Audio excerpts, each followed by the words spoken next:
বছরের প্রথম মাস জানুয়ারি মাস। এই মাসে সারা দেশে সড়ক দুর্ঘটনা ঘটেছে 621টি। এইসব দুর্ঘটনায় নিহত হয়েছেন 608 জন এবং আহত হয়েছেন কমপক্ষে 1100 জন মানুষ। এর মধ্যে 271টি মোটরসাইকেল দুর্ঘটনায় 264 জন প্রাণ হারিয়েছেন।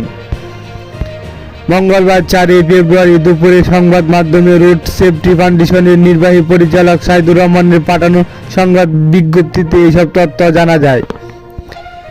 সংগঠনটি 9টি জাতীয় দৈনিক, 7টি অনলাইন নিউজ পোর্টাল, বিভিন্ন ইলেকট্রনিক মিডিয়া এবং নিজস্ব তথ্যের ভিত্তিতে প্রতিবেদনটি তৈরি করেছেন। প্রতিবেদনে বলা হয়, মোটরসাইকেলের চালক ও আরোহী 264 জন, বাসের যাত্রী 28 জন, truck, cover van, pickup, tractor, trolley আরোহী 34 জন, প্রাইভেট কার, মাইক্রোবাস, অ্যাম্বুলেন্স আরোহী 29 জন, easy bike, CNG, auto rickshaw, auto van, Leguna 90 জন, স্থানীয়ভাবে তৈরি যানবাহনের যাত্রী নসিমন, বটবটি 28 জন এবং মোটরসাইকেলের রিক্সা আরোহী 12 জন প্রাণ হারিয়েছেন। রোড সেফটি ফাউন্ডেশনের পর্যবেক্ষণ ও বিশ্লেষণে বলা, ঢাকা বিভাগে সবচেয়ে বেশি 172টি দুর্ঘটনায় 161 জন নিহত হয়েছেন।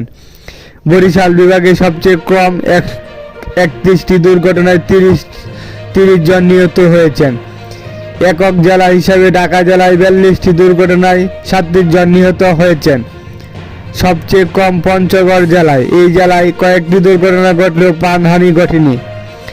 এছাড়া রাজধানী ঢাকা 28টি সড়ক দুর্ঘটনায় 23 জন নিহত এবং 31 জন আহত হয়েছেন।